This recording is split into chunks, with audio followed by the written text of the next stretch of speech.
আমরা আবারও এসেছি মিড হেভেন নিয়ে। গতবার একটা ফরম্যাটিং বাদ পড়ে গিয়েছিল। আমাদের একেবারে শুরুতে যে নাম্বারগুলো দেয়া আছে 1 থেকে শুরু করে 10, ভবিষ্যতে সিরিয়াল 100 হতে পারে, কিন্তু কোনোভাবেই হয়তো বা 1000-এর বেশি এক্সিট করবে না।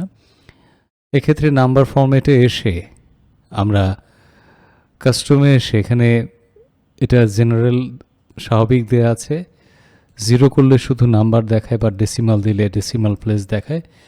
কিন্তু আমরা যদি 00 দেই তাহলে কি হয়? সামনে একটা অটোমেটিক্যালি 0 চলে আসে।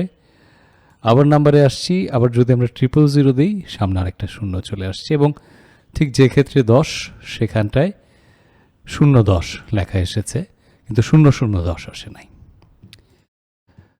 এবার আমরা আমাদের এই যে ডেটা সেটটা আছে এটাকে সিলেক্ট করে আরও কিছু ফরম্যাটিংয়ের কাজ করব।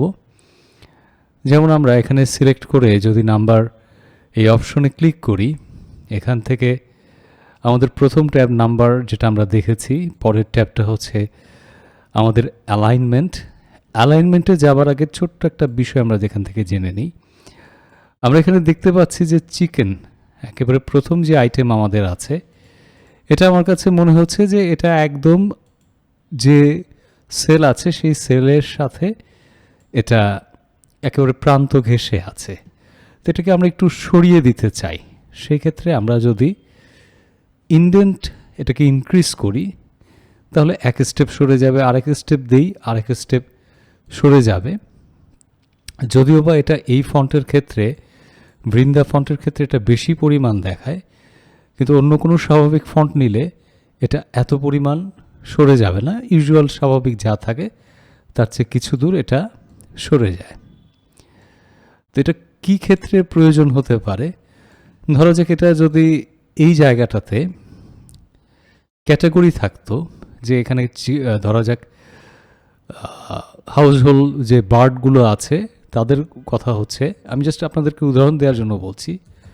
বার্ডস লিখে এরপর থেকে সব বার্ডসগুলো শুরু হলো, তারপর ক্যাটেল লিখে তারপর সেই ক্যাটেলগুলো শুরু হলো। যদিও এটা অ্যাকচুয়ালি ক্যাটেল। তারপরে ধরা যাক এই ডিয়ারের পর থেকে এখান থেকে যত বার্ড আছে সবগুলো শুরু হয়েছে। এখানে আমরা বার্ড লিখলাম। এগুলোকে ক্যাটাগরি হিসেবে ইন্ডিকেট করার জন্য এগুলোকে আমরা কোনো ইনডেন্ট করিনি, কিন্তু এই ক্যাটাগরির আন্ডারে যারা আছে তাদেরকে এখানে এক লেভেল ইনডেন্ট করে আমরা বোঝাচ্ছি যে এটা অ্যাকচুয়ালি এই ক্যাটাগরির আন্ডারে। তো এইসব ক্ষেত্রে আমাদের ইনডেন্ট করার দরকার হতে পারে, বা যদি মনে হয় যে এটা একেবারে প্রান্ত ঘেঁষে গিয়েছে, একেবারে প্রান্তের মানে সাথে লেগে আছে, সেক্ষেত্রে আমরা মাল্টিপল আরেক স্টেপ আমরা ইনডেন্ট করলাম। তাহলে এটা এক লেভেল ইনডেন্ট হয়েছে, এটা 2 লেভেল ইনডেন্ট হয়েছে। আবার ডিক্রিজ ইনডেন্ট করলে এটা স্বাভাবিক যে অবস্থায় আছে, আবার ইন্ডিভিজুয়াল এভাবে সিলেক্ট করে ইনডেন্টগুলো আমরা স্বাভাবিক করতে পারি।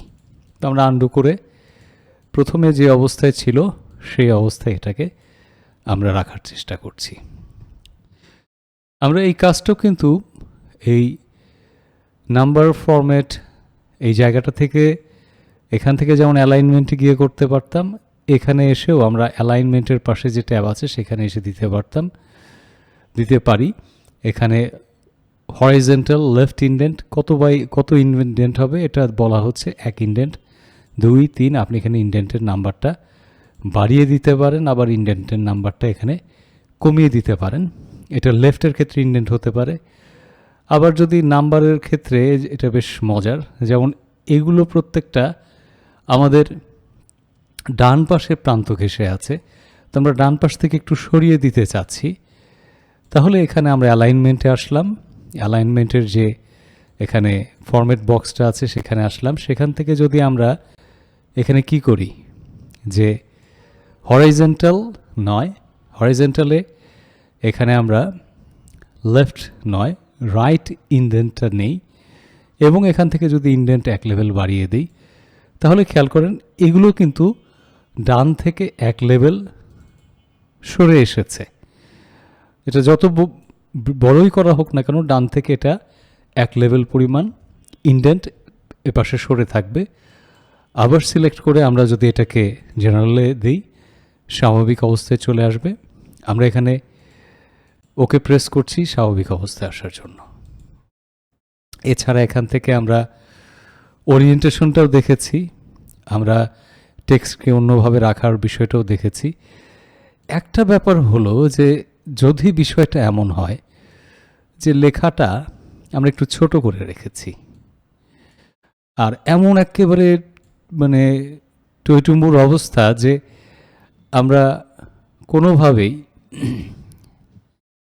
কোনোভাবেই এটাকে এই যে পরিমাণ আছে এর বেশি বড় করতে পারবো না, এমন অবস্থা ধরা যাক হয়ে গিয়েছে যে আরেকটু বাড়ালে আমার অন্য পেজে অন্য কলামগুলো চলে যাচ্ছে।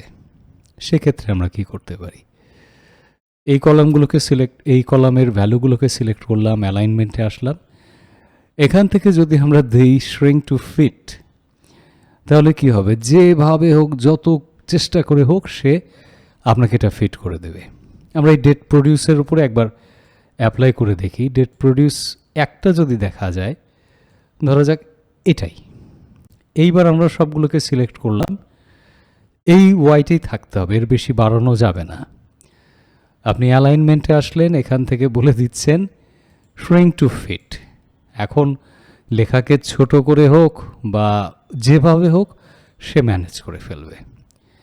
তবে এমন কাজটা কখনো করতে যাবেন না যে আপনি খুব ছোট করে ফেললেন, খুবই ছোট, এবং আপনি এখান থেকে শ্রিঙ্ক টু ফিট দিচ্ছেন। যেভাবেই হোক এটা এখান থেকে আসতে হবে, অ্যালাইনমেন্ট থেকে আপনি শ্রিঙ্ক টু ফিট দিলেন, এত ছোট লেখা হয়ে যাবে আপনি নিজেও পড়তে পারবেন না, আর যাদেরকে প্রিন্ট করতে দিচ্ছেন তাদের জন্য পড়া তো দূরে থাক। তো এখানে অপশনগুলো অলরেডি আমরা দেখেছি, র্যাপ টেক্সট এখানেও দেখেছি, এখানে দিলেও একই কাজ হয়। মার্জ সেল সিলেক্ট অ্যান্ড আমরা মার্জ অ্যান্ড সেন্টার করে বা মার্জ সেল দিলে যেগুলো হয় সেই কাজগুলো। তো এগুলো মোটামুটি অ্যালাইনমেন্টের কাজ। এরকম আরও অনেক কাজ আছে যেগুলো আমরা সামনের দিকে দেখব।